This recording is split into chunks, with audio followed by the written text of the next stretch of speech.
Olá pessoal, tudo bem? Eu sou o professor Jefferson Botelho. Trabalho com direito penal, com processo penal. No encontro de hoje, vamos trabalhar uma questão importante dos crimes de lesões corporais. Exatamente. Tema importante, tema que faz parte lá do capítulo 2º, do título 1º do Código Penal. O Código Penal ele tem um esquema importante da divisão dos crimes contra a pessoa. E aí nós temos inicialmente um capítulo protegendo a vida, onde enumera os crimes contra a vida, lá no crime de homicídio, crime de induzimento e participação em suicídio e também da automutilação, uma inovação recente da lei. Temos também o delito de infanticídio, lá no artigo 123 do Código Penal, e as modalidades de aborto, no artigo 124, 125 e 126 do Código Penal. Mas hoje, neste encontro, exatamente vamos trabalhar o crime de lesões corporais, que é previsto no artigo 129, hoje com inúmeros parágrafos, protegendo os mais diversos bens jurídicos. E para facilitar a nossa explicação, vamos passar para vocês aqui agora uma matéria em PowerPoint para que vocês possam acompanhar a nossa explicação. Então, das lesões corporais. A integridade física, a integridade corporal, a saúde das pessoas também é objeto de proteção legal. E mais que isso, é objeto de proteção no direito penal. É um bem selecionado, é um bem importantíssimo para a sociedade, para as pessoas e para a humanidade. Então, crimes de lesões corporais é o nosso tema de hoje. Inicialmente, eu gostaria de mandar um grande abraço aos colegas da Unipac de Teófilo Otoni, em Minas Gerais, Faculdade Alfa Unipac. Muito obrigado, meus queridos alunos do 4º período do Direito Penal 3. Muito obrigado aí mais uma vez por nos acompanhar aqui nas redes virtuais, neste canal.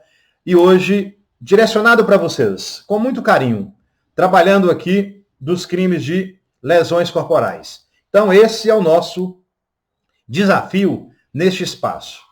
Então, lesão corporal, eu já trago aqui um conceito do professor Ricardo Antônio Andreucci. Ele entende que lesão corporal é o dano ocasionado à normalidade funcional do corpo humano, do ponto de vista anatômico, fisiológico e mental. Então, Ricardo Antônio Andreucci, grande jurista brasileiro que enaltece a nossa justiça brasileira. O Guilherme de Souza Nutti, desembargador do Tribunal de Justiça de São Paulo, entende que trata-se de uma ofensa física voltada à integridade ou à saúde do corpo humano. Então, é um conceito objetivo, um conceito importante do professor Guilherme de Souza Nutti. E tem um outro conceito do professor JB, exatamente, Jefferson Botelho, é a diminuição do direito à integridade física ou mental do corpo humano em razão de agressões sofridas pela vítima e que exige a intervenção concreta do aparato estatal em sede de direito penal para proteger de forma eficaz o direito assegurado por lei. Então, esse é o nosso conceito de lesões corporais. Nós temos aqui o professor Bittencourt, ele trata uma questão histórica acerca da lesão corporal. Então, César Bittencourt, ele trabalha uma questão importante, né? O professor Bittencourt faz assim um breve apanhado histórico, dizendo que o Código Criminal do Império, né, de 1831, influenciado pelo Código Francês de 1810, punia as perturbações à integridade física, lá no artigo 201, atribuindo o crime de iuris ferimento e também outras ofensas. É o nome iuris, é o nome jurídico, né? Ferimentos e outras ofensas físicas. O Código Republicano, que seguiu o Código Imperial, por sua vez, já utilizava essa terminologia odierna, lá no artigo 103. Então, nós tivemos no Brasil esse primeiro Código Criminal do Império, de 1831, depois nós tivemos o Código Republicano, de 1890, depois nós tivemos uma consolidação importante, né? A consolidação das leis penais, de 1932, então é a evolução até chegar no Código Penal de 1940. Então, assim, nós temos essa evolução. Finalmente, conforme Bittencourt, o atual Código de 1940, ele exclui a dor da definição de crimes de lesões corporais, preferindo criminalizar a ofensa à integridade corporal ou à saúde de outrem. Ainda nessa mesma concepção, nessa mesma linha, o professor Bittencourt, César Bittencourt, entende que lesão corporal consiste em todo e qualquer dano produzido por alguém sem ânimos necandi, né, sem ânimos de matar, à integridade física ou à saúde de outrem. Ela abrange qualquer ofensa a chamada normalidade funcional do organismo humano, tanto do ponto de vista anatômico quanto fisiológico ou psíquico. Na verdade, é impossível uma perturbação mental sem um dano à saúde ou um dano à saúde sem a ofensa corpórea. O objeto da proteção legal é justamente a integridade física e a saúde do ser humano. Então, um conceito importante do nosso grande jurista César Bittencourt. Bom, vamos seguir trabalhando essas questões aqui que a doutrina entende no tocante à ofensa à integridade física das pessoas. Pois bem, entende-se como integridade física qualquer alteração anatômica prejudicial ao corpo humano. E aí nós temos as fraturas, os cortes, as escoriações, as luxações, queimaduras e outras lesões que o direito penal trata como sendo lesão corporal. Nós temos agora 3 importantes entendimentos na doutrina. A equimose, segundo parte da doutrina, constitui conduta criminosa, porque trata-se de uma rouxidão decorrente do rompimento de pequenos vasos sanguíneos sob a pele ou sob as mucosas. No tocante aos hematomas, também a doutrina entende como conduta criminosa, que é uma espécie de equimose como inchaço e, portanto, mais grave. E no tocante a eritemas, essa parte da doutrina entende que não constitui lesão corporal, já que trata de uma mera vermelhidão passageira na pele. É até mesmo, às vezes, com dificuldade de se comparar ou de se constatar a chamada materialidade, porque desaparece logo mais, tão rapidamente. É como se fosse um beliscão na pele. Bom, a simples dor não constitui lesão. Esta é uma corrente que entende que a simples dor não caracteriza a lesão corporal. E aqui é interessante diferenciar o animus laedente do chamado animus necandi. O animus laedente é a vontade de lesionar, né? Que configura o crime de lesão corporal. Já o animus necandi é a vontade de matar, que configura o crime de homicídio, né? E, não ocorrendo o resultado, a pessoa vai responder na forma tentada, evidentemente na forma do artigo 14 do Código Penal, da parte geral do Código Penal. Uma outra situação interessante é no tocante à autolesão. A princípio, o direito penal, eu disse a princípio, e via de regra, o direito penal não pune a autolesão, não é? embora seja considerada ilícita, salvo se estiver vinculada à violação de outro bem ou interesse juridicamente protegido, como ocorre quando o agente pretendente pretende obter uma indenização ou valor de seguro. Aqui é uma forma de estelionato, crimes contra o patrimônio, que é previsto no artigo 171, parágrafo 2º, inciso 5º, que são as condutas derivadas lá do caput do artigo 171 do Código Penal. Nós temos uma outra situação interessante, que também caracteriza delito, essa autolesão, é no direito penal militar, exatamente. O Código Penal Militar é um direito especial, é previsto no Decreto-Lei 1001, de 69. Nós temos também o Código de Processo Penal Militar, que é o Decreto 1002, também de 69. E no Código Penal, no direito penal castrense, exatamente no artigo 184, existe a figura criminosa da criação ou simulação de incapacidade física. Exatamente.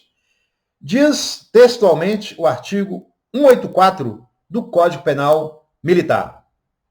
Criar ou simular incapacidade física que inabilite o convocado para o serviço militar. É o cidadão, né, querendo fugir das suas obrigações militares.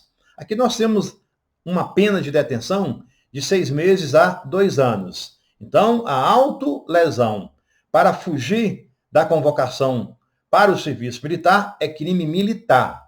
E uma outra situação que eu gostaria de colocar, senhoras e senhores, é quando você induz, quando você instiga uma outra pessoa à prática da autolesão, que é chamada de automutilação. Nesse caso, recentemente, o artigo 122 do Código Penal, a chamada participação em suicídio, acrescentou essa nova possibilidade, essa nova figura, principalmente hoje com as redes sociais, esses jogos perigosos que a gente tem assistido por aí, tem esse tipo de instigação, de induzimento à automutilação. Neste caso, quem participa induzindo ou instigando uma outra pessoa à prática da automutilação responde na forma do artigo 122 do Código Penal. Pois bem, por se tratar de crime material, a lesão corporal, a comprovação deve ser através de uma perícia de auto de corpo de delito, né? Que pode ser direto ou indireto. Então, aqui há necessidade dessa perícia médica para que possa constatar a materialidade da lesão corporal. Então, há necessidade da vítima, do sujeito passivo, passar por esse exame pericial. Bom, nós temos a Lei 9.099, de 95, que introduziu uma justiça mais rápida, mais célere, mais informal no Brasil. Está previsto lá no artigo 2º da Lei 9.099, uma lei de 95. Lá fala que qualquer boletim médico ou prova equivalente vai servir para o oferecimento da denúncia, no caso desse tipo de delito. Isso está previsto no artigo 77, parágrafo 1º da Lei 9.099. Pois bem, e aqui nós temos uma questão das modalidades de lesões corporais. Evidentemente que a lei foi se ajustando à dinâmica da própria sociedade. O direito penal ele não nasce com essa configuração. Não nasce com essa configuração. Então, hoje nós temos a lesão corporal leve, que é chamada de simples, no caput. A lei penal não traz expressamente lesão corporal leve, lesão corporal simples. Isso é uma criação doutrinária. Nós temos no parágrafo 1º do artigo 129, a lesão corporal de natureza grave, e aqui a lei, o Código Penal, textualmente, já traz essa informação. Nós temos a lesão corporal de natureza gravíssima também não traz. Isso aqui é uma interpretação da doutrina para dizer que isso aqui é gravíssima.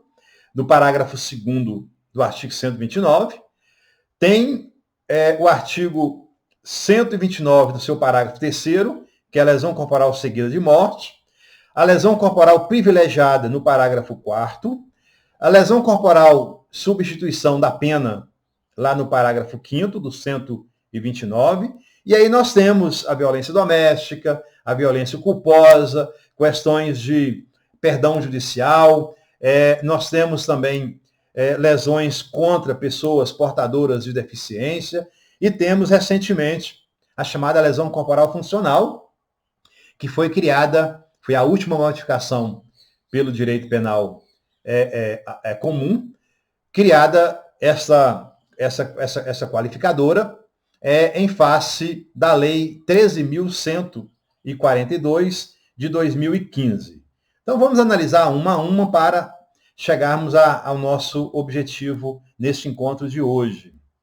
Antes de falarmos e continuarmos com essa matéria, que é muito importante, porque tem grande incidência no expediente forense e também nas unidades policiais de todo o país, o Código de Trânsito, ele traz também uma modalidade de lesão corporal, só que é praticada na direção de veículo automotor, lá no artigo 303 da Lei 9.503 de 97, que é o Código de Trânsito. Importante modificação é a nova Lei de Trânsito, que foi assim denominada, a Lei 13.546 do ano de 2017, não faz muito tempo, ela deu nova redação ao parágrafo 2º do artigo 303 desta Lei 9.503, que é o Código de Trânsito. Diz textualmente o parágrafo 2º. A pena privativa de liberdade é de reclusão de 2 a 5 anos, sem prejuízo das outras penas previstas neste artigo, se o agente conduz o veículo com capacidade psicomotora alterada, em razão da influência de álcool ou de outra substância psicoativa, que determine dependência, e se do crime resultar lesão corporal de natureza grave ou gravíssima. Então, aqui nós temos uma situação importante, porque o cidadão que dirige e, ao mesmo tempo, ingere bebidas alcoólicas, não é? Vai dirigir sob efeito de álcool, evidentemente que é uma conduta altamente censurável. Né? Hoje nós temos uma estatística lamentável na justiça brasileira, são mais de 45 mil homicídios culposos, né? Que são os homicídios de trânsito, uma triste marca que nós temos que superar, e o legislador, querendo dar a sua contribuição para tentar reprimir essa conduta censurável, criou essa forma de qualificadora no parágrafo 2º do Código de Trânsito brasileiro, a Lei 9.503 de 97, com o advento da Lei 13.546 de 2017. E aqui nós vamos começar a falar desse artigo. Então nós temos o artigo 129, que é ofender a integridade corporal ou a saúde de outrem. Nós temos uma pena de 3 meses a 1 ano.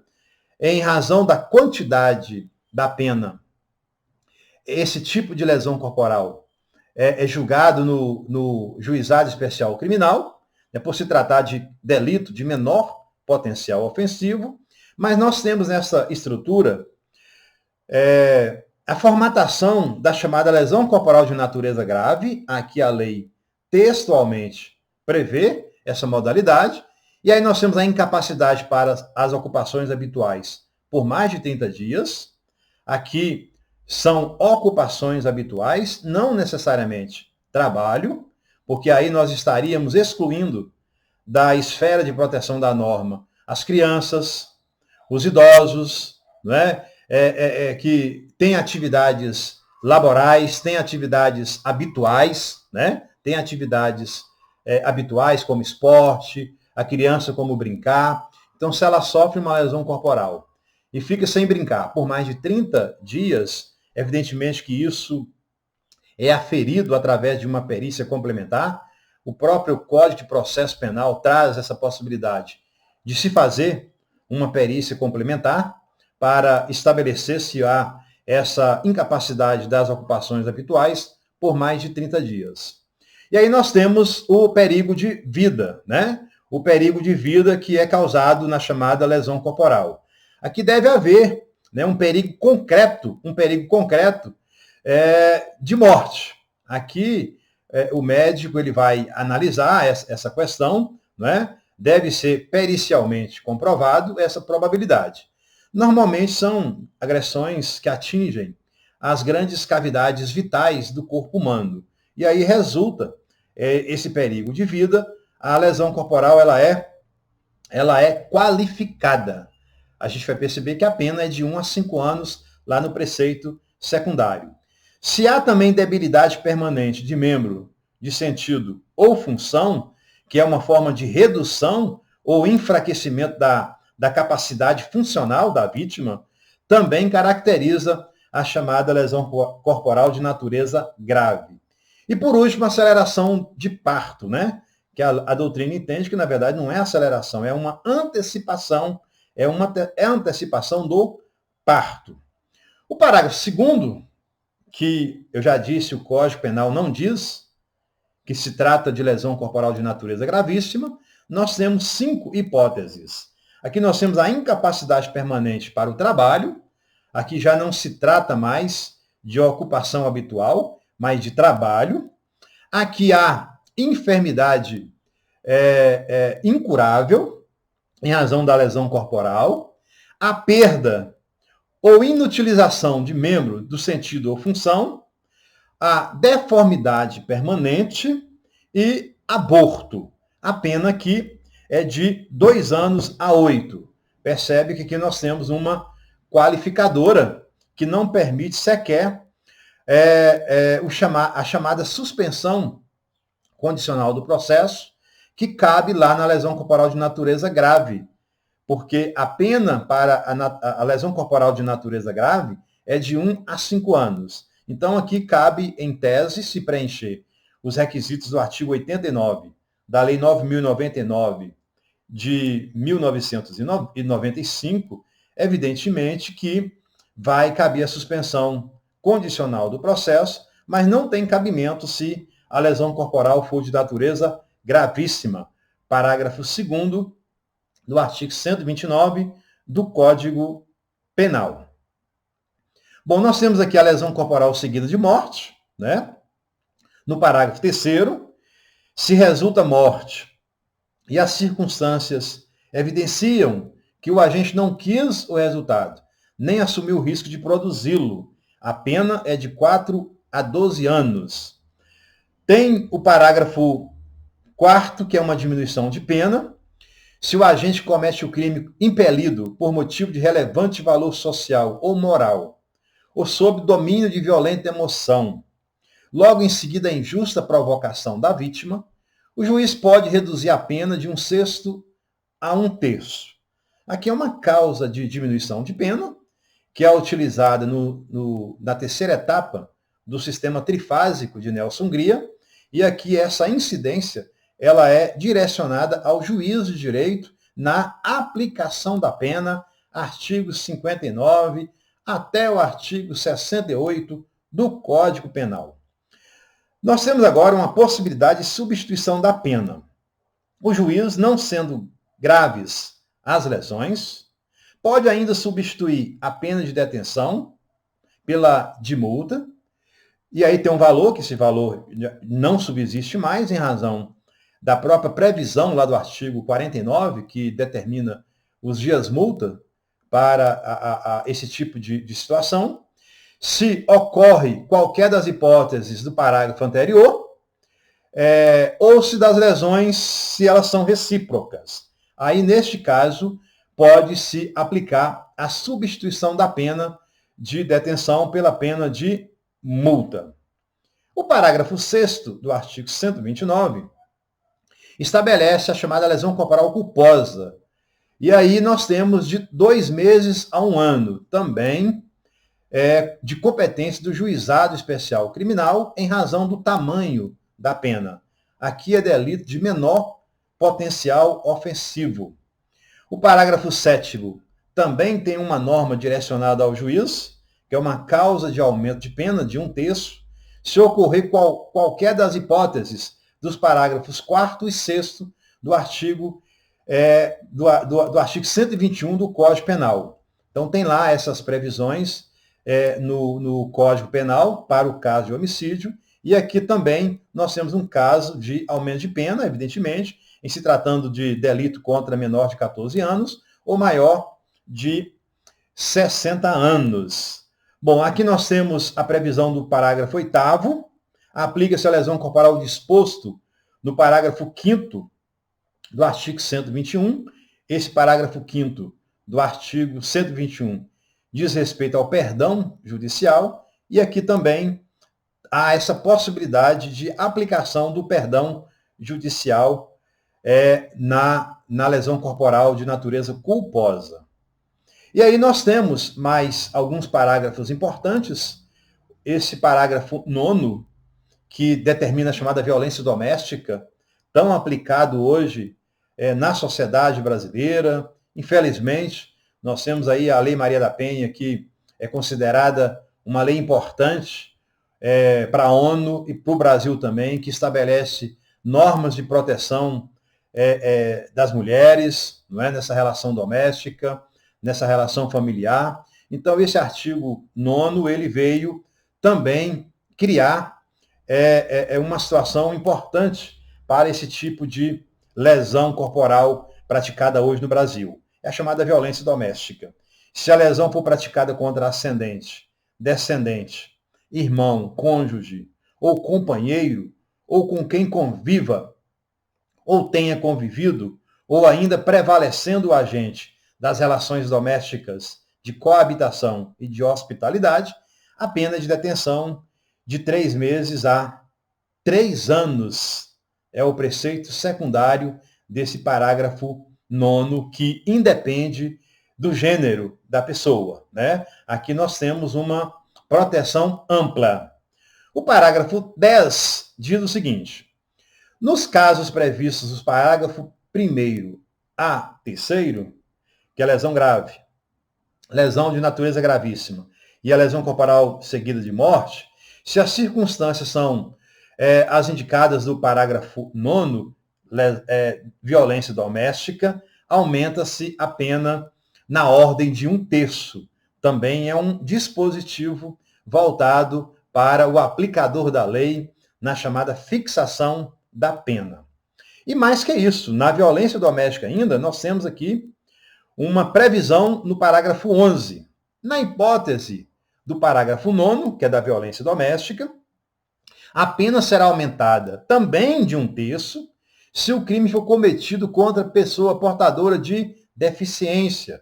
Então, aqui é mais uma norma para proteger essas pessoas portadoras de deficiência, que realmente o ato criminoso assume uma configuração altamente culpável, altamente censurável, né? E realmente a lei tinha que prever esse tipo de majoração da pena para esse tipo de lesões corporais.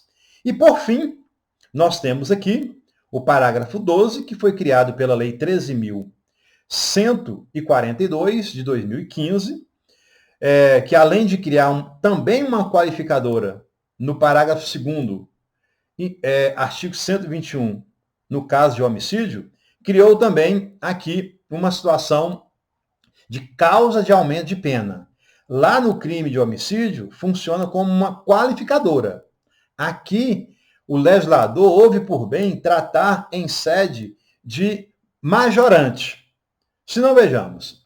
Se a lesão for praticada contra a autoridade ou agente descrito nos artigos 142, esses agentes e essas autoridades do artigo 142 são das Forças Armadas, do Exército, da Marinha e da Aeronáutica.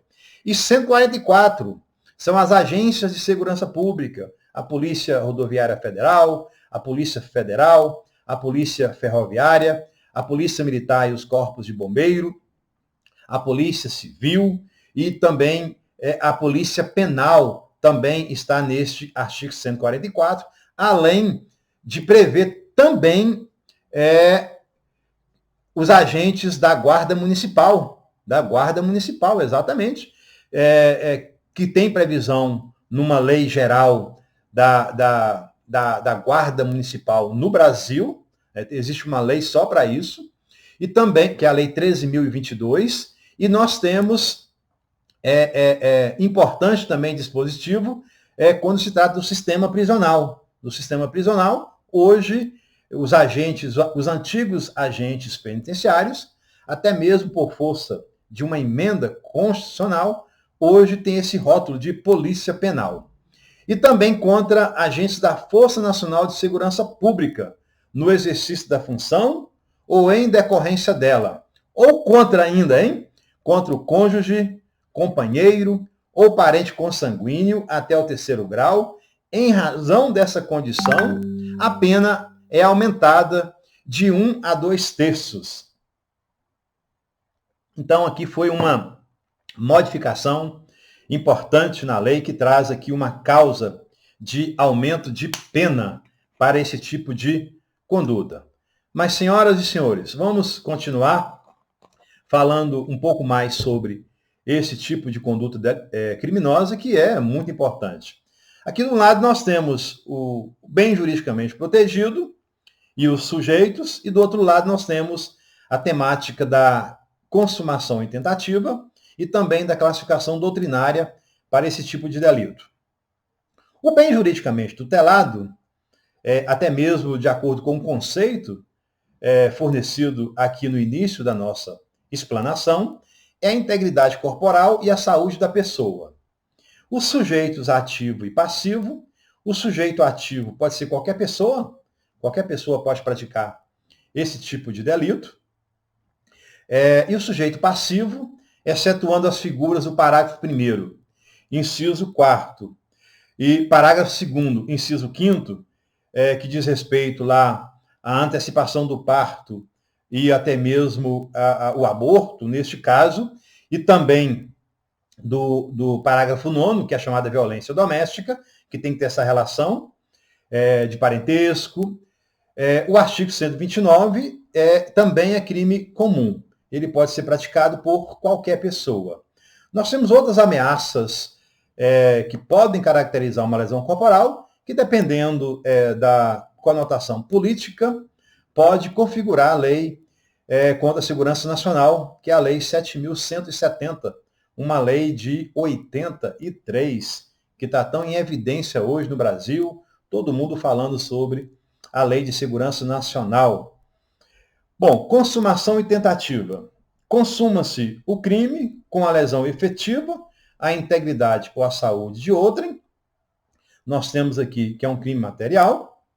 E também a tentativa ela é admissível, salvo se for na lesão corporal culposa e também na lesão corporal seguida de morte, né? Na forma preter-dolosa.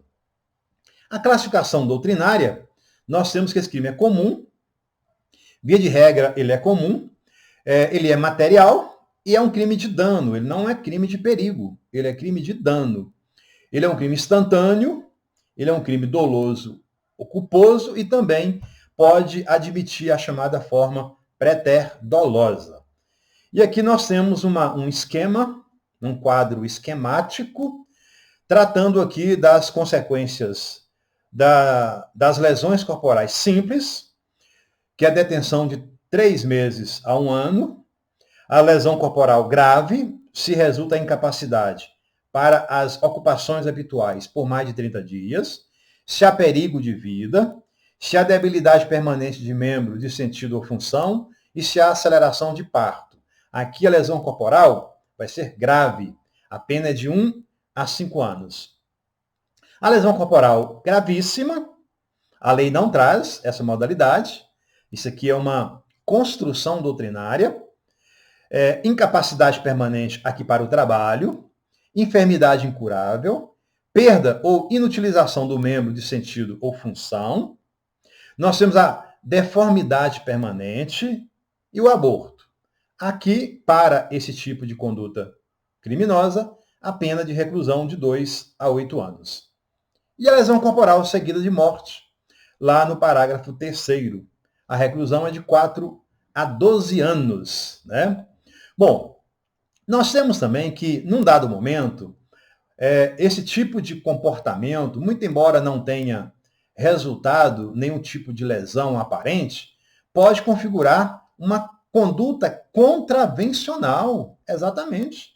Nós temos o Decreto-Lei 3.688, de 3 de outubro de 1941, que curiosamente entrou em vigor na mesma data do Código Penal, na mesma data do Código de Processo Penal, lá no dia 1º de janeiro de 1942. Então nós temos essa conduta contravencional de vias de fato. Exatamente. Vias de fato. Praticar vias de fato contra alguém.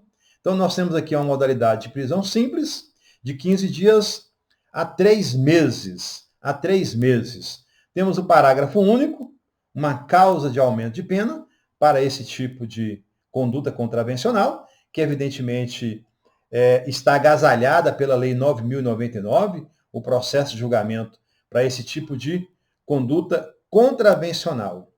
E aqui nós temos a questão da ação penal, que é importante também abordarmos. A ação penal, ela é pública, condicionada à representação para as lesões corporais leves e culposas. Curiosamente, esse dispositivo acerca da lesão corporal ou da ação penal, nesse tipo de delito, não é trazido pelo Código Penal. É trazido por uma lei especial. Esse dispositivo acerca das lesões corporais leves e culposas, né?